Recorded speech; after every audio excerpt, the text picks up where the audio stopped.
What's the story, Morning Glory? What's the word, Hummingbird? Thank you so much for clicking on my channel and for joining me for this review of 90 Day Fiance The Other Way. Don't know what season, don't know the title, but let's get into James and Matalia. So, James and Matalia, they are getting ready for their second wedding. Now, they are legally married from their first wedding in the United States, but that was a COVID wedding where they couldn't really invite that many people. Everybody had to be 6 feet apart, it had to be outside. So, that was just like the bare bones minimum type of wedding ceremony. So I'm pretty sure it's Matalia more than James that wants to have like a full-blown wedding ceremony with a whole bunch of people there and something for her family to also experience because they were not there for the first wedding in America. So James wants to stay within a certain budget, which is about 1,500 US dollars, which converts to a lot of Indonesian money. And his issue is that his father-in-law wants to make this like the wedding of the century. So the father-in-law is continuously adding things to the wedding, like expensive entertainers and whatnot. And it's frustrating James that the father-in-law is trying to take over the wedding planning when James and Matalia are the ones paying for the wedding and they can only afford so much. So, he's talking to this talking about this to Matalia, and Matalia says, well, just as much as you're frustrated with my dad for taking over our wedding planning, my dad is frustrated with you because you're not helping out with the banana chip business. And James tells Matalia the banana chip business is not going to help support us, which is funny to me because it seems like the banana chip business is supporting Matalia's family.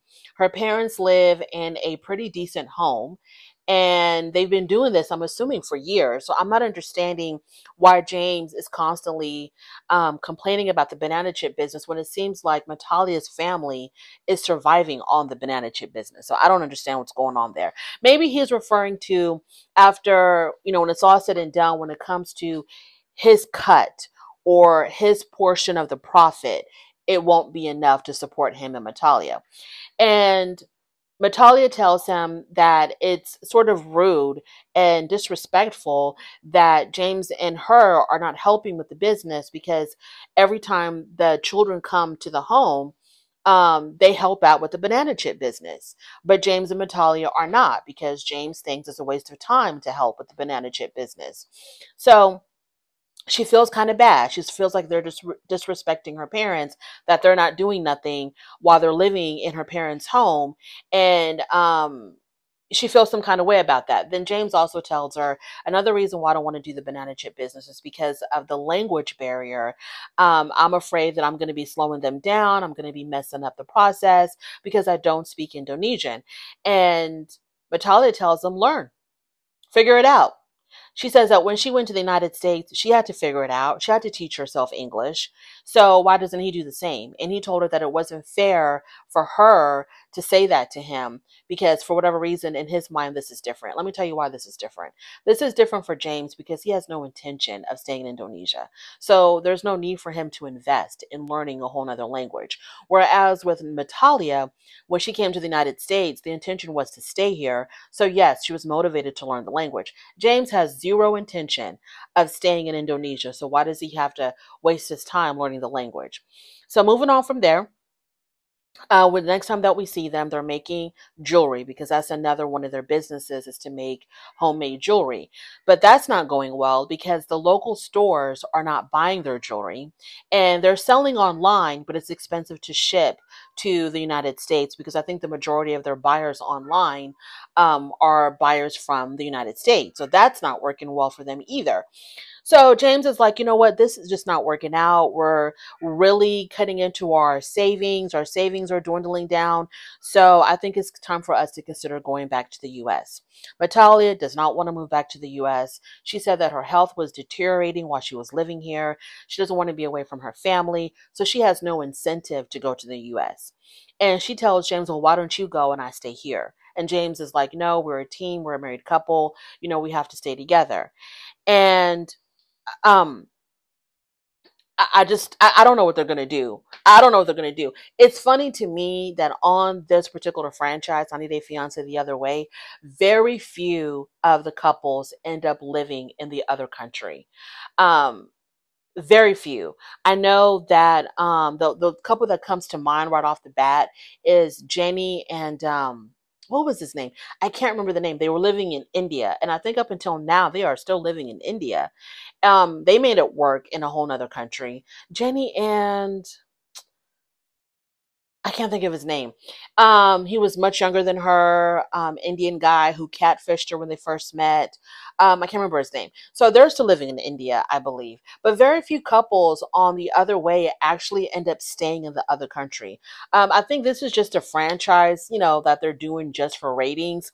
No one really has any intention of living in the other country. If y'all can help me think of other couples that successfully were able to live in the other country and transition very well into the other country and they're still living there, please let me know. Because all I can think of is Submit. That was his name, Submit. All I can think of is Jenny and Submit. And maybe, I'm not sure if they're still living in the Middle East. I cannot remember her name, but his name was Omar. And I think he was studying to be a dentist. I don't know if they came back to the United States or not. So let me know. Put me up on game, y'all, if there's been any other couples that has successfully transitioned to living in the other country. Moving on to Sarper and Shekinah. So Shekinah wants a nose job. I'm not sure exactly why. To me, her nose is fine.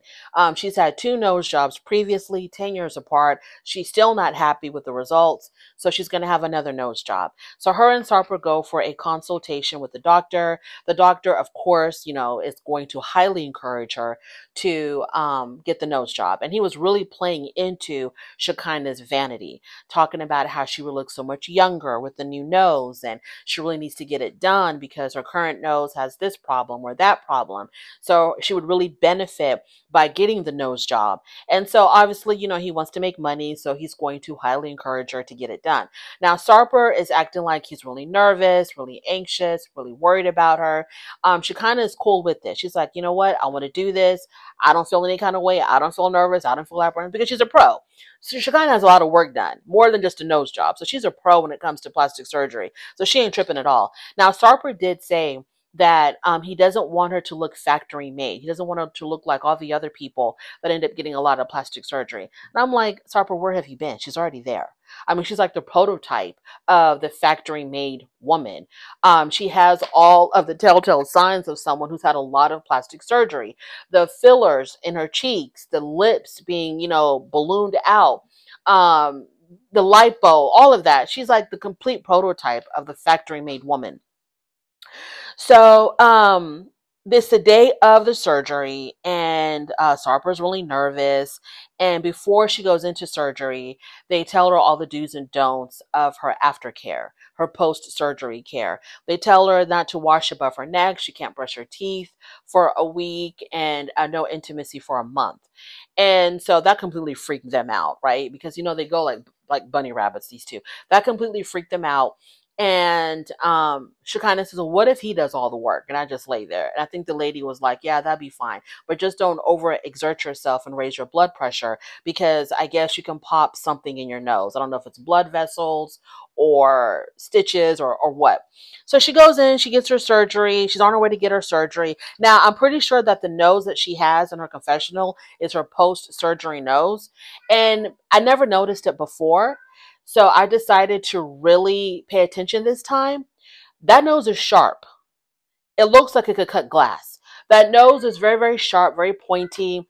There is a stark difference with that nose and her pre-surgery nose.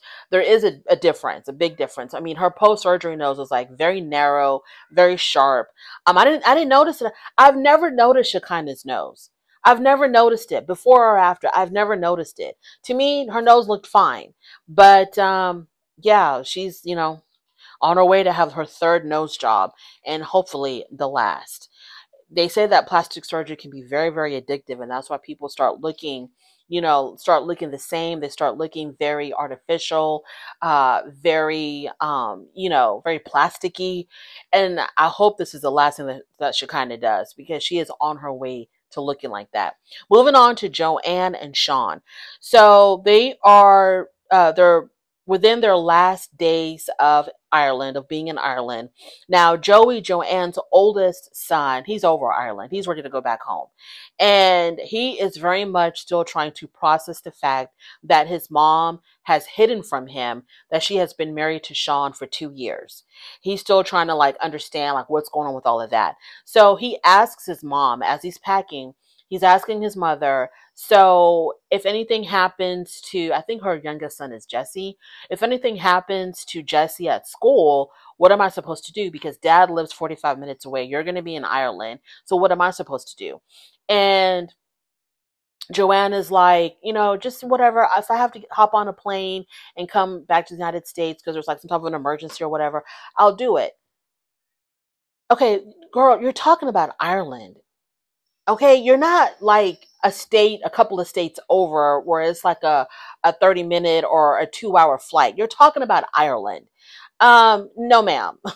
You need to put something in place. It's not about you just hopping on a plane and coming back to the United States. No, you need to put something in place for your kids. First of all, I thought the kids were going to be living with the grandmother or with with their dad or something. I didn't know. Oh, like, I didn't understand what the hell was going on. I thought someone was going to be moving in with the kids in Joanne's house. And I thought it was going to be her mom. So I know these kids are not going to be staying by themselves in that house. So I didn't understand why he asked that question. Because there's going to be an adult living with them, right? As their guardian, right? I didn't understand why he was asking that question.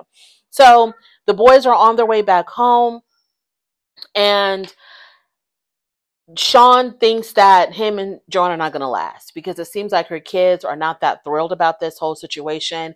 And so Joanne had always said that if her kids were not happy, she was going to go back to the United States and leave Sean. So Sean was talking as if he feels like this is the beginning of the end between him and Joanne. I did not get that feeling from Joanne.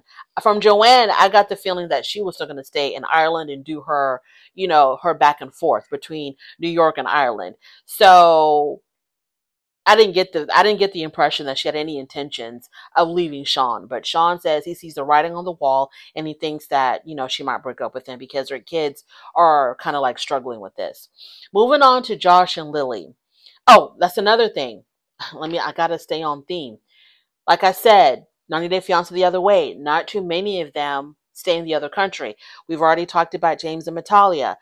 Starper and Shekinah, they've already talked about applying for the fiance visa to come to the United States. Then we have Joanne. They might not make it. She might need to come back to the United States for her kids. Let's talk about Josh and Lily.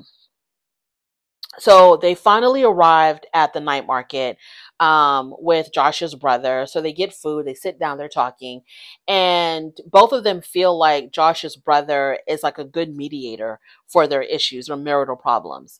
So the brother begins by saying to Lily that one of Josh's biggest issues is that you are constantly bringing up money and how much money you're spending on him. And Lily says, well, I just want to be appreciated. I want to feel loved. And he doesn't appreciate me. So the reason why I bring up all the money that I've been spending on him is for him to say, wow, I really appreciate you doing this for me. I really appreciate you buying this for me. And I'm like, no, I don't think so. I don't think that's why you're doing that, Lily. It might be, but my personal opinion when I'm watching them, that's not the feeling that I'm getting. I think she brings up money because she wants him to contribute. I think that Lily had an expectation that Josh was coming to China with money because he's been working, it seems like, a good portion of his life. She's assuming that he was that he was not frugal, but that he was saving money, that he had some type of financial intelligence, and that he had a nice little nest egg saved up so that when he came to China, he had money with him and he could help her out financially. I think that's what Lily is expecting. I don't think that she keeps on throwing money in his face because she wants to be appreciated. I think she keeps throwing money in his face because she wants to guilt him into providing. Now, she understands that he can't work. She understands that. And I don't think she's expecting him to work. I think she's expecting him to have money of his own. Like, how do you move to a whole nother country to start a whole nother life with a wife, and you get there empty handed? Okay, you get there with your pockets turned inside out and your bank account on E. Like, how do you do that? So I think in her mind, she thought he was coming there with money because he seems like he's successful. He's of a certain age. Okay, he's seasoned. Why don't you have money? Why don't you have a savings account? Like, what the hell is going on here? Why am I paying for everything? I think that's her issue more than anything else. I don't think it's really like, oh, I need him to appreciate me. No, I need him to contribute financially. And she doesn't understand why he doesn't have the money to do that, because who moves to another country empty handed? Y'all, that's my little review. I don't got much else to say. Thank you so much for joining me. I really do appreciate it. On your way out, please don't forget to rate the video. And if you like this content, subscribe to my channel. And I'll definitely talk to you later. Bye.